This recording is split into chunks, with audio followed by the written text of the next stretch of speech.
Hello everybody, welcome to FC Amakhosi fan channel. This is Saturday. Make sure to like, comment, subscribe. So yeah, guys, developments on Luke Flair's case, murder case. Those guys have been found. The 6 suspects have been found. We know that he was killed by 2 people.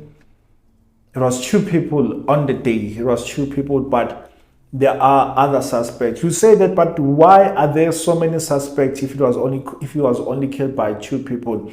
Guys, you cannot go to 2 people and then when you find out it's not those people, and then you go again to look for other 2 people. Like, it doesn't go like that. It doesn't work like that. Those who are suspect, they will be taken through the process of going to courts, like being questioned there and whatnot. I hope and pray in these 2 suspects, in these 6 suspects rather, there are those 2 that will kill Luke Flares, that the law will take its place.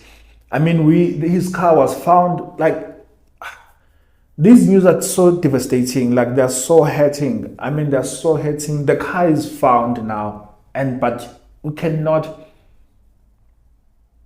get Luke back to his body. We cannot ever see him in his body ever again. Car is retrieved, but his soul, his spirit will not be retrieved.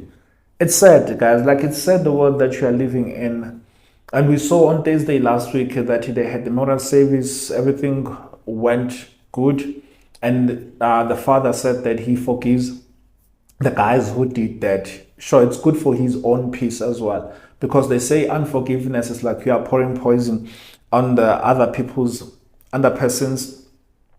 cup, and then onto your own cup, and expect the next person to die. That's what they say about unforgiveness. Forgiveness can be something that can even cause you to get sick. Like, it can cause some sicknesses. Some people are sick today because of unforgiveness. So it's good to hear that Luke's father says that, you know what, I've forgiven these guys. And I pray that may they find peace. May the family of Luke, friends and colleagues, may they continue to find peace in the Lord. Yeah, guys, I'm going to be talking about what Shaba said. Like, Shaba said some things on Marawa's interview. Please, guys, go and check it out. Is it 947? I think it's 947. I think it's 947. But you can just go to YouTube and say Robin Marawa and Shabalala, and you'll see what he said. Like, you will see what he said. Like, it's beautiful. Like, it's beautiful what he said about Kaizer Chiefs. It's hurting, but also it's beautiful in a sense that he was telling the truth as it is. He was telling the truth as it is. So we'll see if the coaches or if the management will really make these changes based on what Shabalala said. But in any way, this is what he said. So this is some snippets from what he said. He was asked about the management. He was asked about the management. Like, there's so many things that he spoke about, but in the snippets and what he said, I'm going to speak about what he said about the management. So he was asked about management. Are you happy with the management? Are you happy with how things are happening in the team, how the management or the team is run? He said that it's an issue that needs a helicopter view. I mean, the management needs to restructure things and check how best they can turn things around. It's not necessary that he said that the management needs to change, but in how they do things, it needs to change, because we are not happy as legends on the things or about the things that we are seeing. So could it be that the changes that Jonah spoke about when he said that they are changing the technical team altogether, that these are the changes that Shaba is talking about? Could it be? It could be. It could be, but I mean, you and I, you know that we would love to see changes, even the management. We'd love to see Junior, like, taking a step back, Bobby taking a step back, and all these other people who are involved taking a step back, and then she's hiring like a new management, people who have studied, who have the business, the football acumen, people who have done this, people who have bought players and helped clubs to get back to like where they belong, because at the moment we don't see that. We love those people to be at the helm of Kaizer Chiefs, but it won't happen like overnight while we still have these guys, the family guys. So it's not gonna happen. But in any case, Shaba is speaking about that. It says that they would love to see like changes in how things are done, how things are run. I mean, he cannot go against Kaizer Chiefs because it fed him. Kaizer Chiefs put him in the map, like it created the person that he is, sure. But I know that he would never go against them, but it doesn't mean that he held back his opinion about so many things that was said. And then he was also asked about why does he think the players at Kaizer Chiefs, they don't deliver. Like he said so many things, and some of you are not happy about what he said, and some of you don't even agree. Some of you are like, interesting, I never thought it that way. And yeah, I would say to you, I was happy that I listened to the interview, and the things that he said, like, yeah, they were so mouthful, like so beautiful. He said, if you get familiar with the environment, you get complacent. After that, you get mediocre, and then after that, you are gone. Players don't enjoy playing football and don't know the value of playing for Kaizer Chiefs. You can lose games, but the manner in which they lose games, and he said, give your best, work. Give your best, work hard, leave everything on the field of play. He said that, like Kaizer Chiefs village, basically. Kaizer Chiefs village is something that is like off this world, something that is like that you can't see around like any clubs, but their structure, their what's this word now? The infrastructure, like it's something that can be compared to clubs overseas. So when you get there, it's like you are in a different place.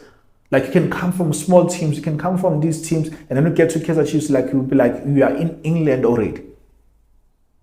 So it's like it says that people can like marvel at that and be taken by that, and then they start like getting familiar with it and they start being complacent. That's where this article is like it's like it's paraphrasing or taking from. But he spoke about the infrastructure that's so beautiful and whatnot. People come from outside, and then once they get familiar, and then they start being complacent. Once they start to be complacent, then they start mediocre. And when once they're mediocre, they're average, and then they are gone. So he says that the hunger dies. What he sees, he says that the hunger dies from these guys, that they want to play for Kaizer Chiefs, but as soon as they get there, I don't know, they allow something, complacency, to get into them, and then they start like relaxing, and then in them relaxing, and then the next thing, we don't know where they are. So he spoke about basically people are getting familiar with the environment, like they are quick to get familiar. But this is something that also this guy, Dr. Khumalo said. He said that Kaizer Chiefs are not opening doors for us legends to come in and have a say or to have a talk with these guys. Either have a talk or to be around the structures. They are not allowing us anymore. And I'm like, when he said that, I thought that there's something off about what he said. But when I'm hearing this guy, Shabalala, our legend as well, speaking like this, I'm like, there is room for legends in our team. In a sense that they might not come there as coaches and whatnot, but they can come there. They can come there to be the voice for the club, so that they can encourage and inspire these guys to say that, guys, you know me. Like, I mean, I've played. I don't have to tell you more about what I've done, my achievements and whatnot, but you have seen me. You have seen the things that I've done. And we are the one generation or we are the last generation to win trophies. Ask us, how did you do it?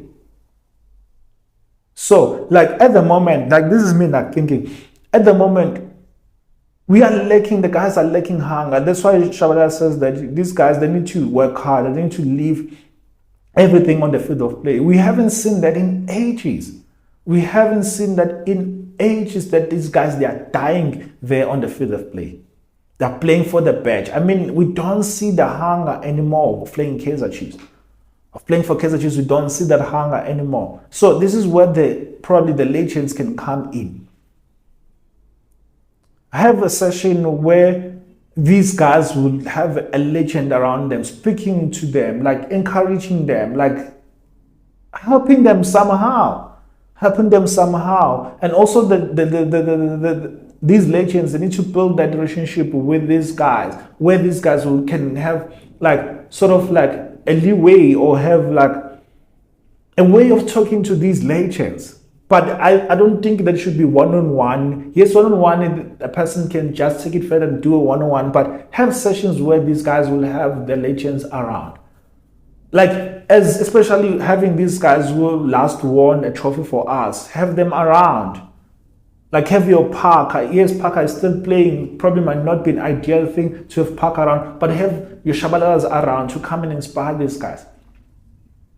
Have your Katsanda around. Like, have these guys around. So yeah, like I said, he said so many things, because he was then asked, like, will he consider coaching Kaizer Chiefs at one point in his life. He said that I'm not inspired. I'm not aspiring rather to be a coach, not even a Kaizer Chiefs coach. I'm not aspiring to be a coach, but in some way, in one way or another, I would love to come back and give back to the team, or love to be involved in, like, in soccer in general. I'd love to be involved, but not as a coach. But if it means that for me to be involved in the team, it's taking Kaizer Chiefs, doing the coaching badges, so be it. But at the moment, he's busy taking guys on the coaching badges, like helping coaches to get the badges out there. Is helping those guys, and then he wants, but those are coaches, or those coaches are only involved in the grassroots and the development. So meaning what? They can be involved in the grassroots of Kaizer Chiefs, like unearthing talent there. I mean, we can work even with David Matebula there. Can work with David Matebula. And talk about David Matebula, I saw his team, like, he's playing beautiful football. Like, they are knocking the ball. They're playing beautiful football. They're knocking the ball and they're scoring. Like, yeah, I saw that in Kaizer Chiefs we have so much talent. But what do we do with this talent after promoting them?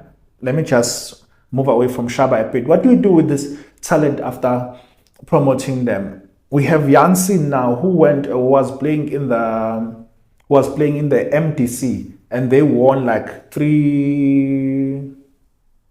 I mean, he scored a goal. Then the question is that one would ask himself now, what's the future of Janssen? What's the future of Janssen if he's 21 already?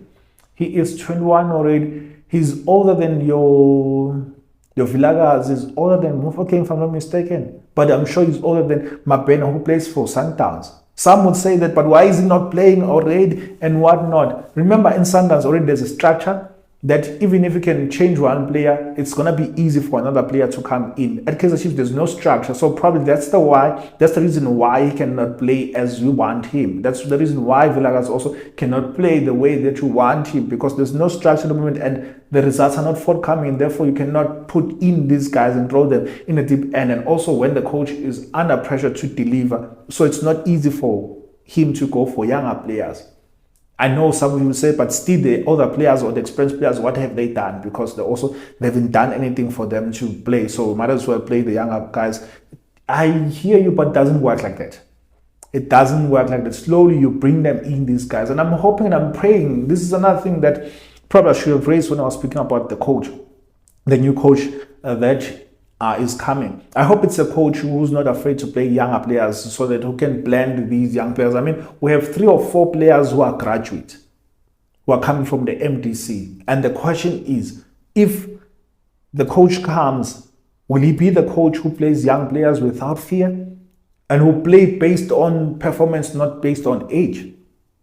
I mean, Zwane, we are told now, Samkelo Zwane and Hadebe, this guy Hadebe, the former MDC captain, that they're going to be loaned out. And I must say that I'm not happy and I'm happy about the news. I'm split in between about the guy, about those news. Why am I like pulled into this side and that side? Is the fact that there's a new coach and already you are talking about loaning these guys at the end of the season. But if the new coach comes in, will not have a chance to at least look at these guys. And I think that's how it's supposed to be. Look at the guys and make a decision. Because I mean, this guy, Samgelo, for example, they can like easily play game in, game out for me. Can easily play game in, game out if he has a coach who shows confidence in him. Your Villagas, they can come in, play here and there, so that you bring them in into the senior team. But if it's a coach who comes in and already is like, no, I don't want young players, like CJ did. Like CJ didn't play young players. He played like experienced players. He would have Yom Tanzan, Yom Du Shabalala here and there, but he was never a fan of older guys. And also, we'll have a chance to get to see guys that you haven't seen in ages, like your Bozan. We'll get to see them under the new coach. So these changes that Shaba is talking about, I mean, these are the changes that needs to be implemented soon, and it should be a coaches or a coach, yes, with this technical team who is not afraid to play young players. So with that said, let's just watch a space and let us support the team until the end. It's not going to be easy because, I mean, the results are not forthcoming, but at least let us pray that we get to top 8. Let us pray that at least we get to top 8. Guys, I'm out. FC, Amakhosi. Love you guys.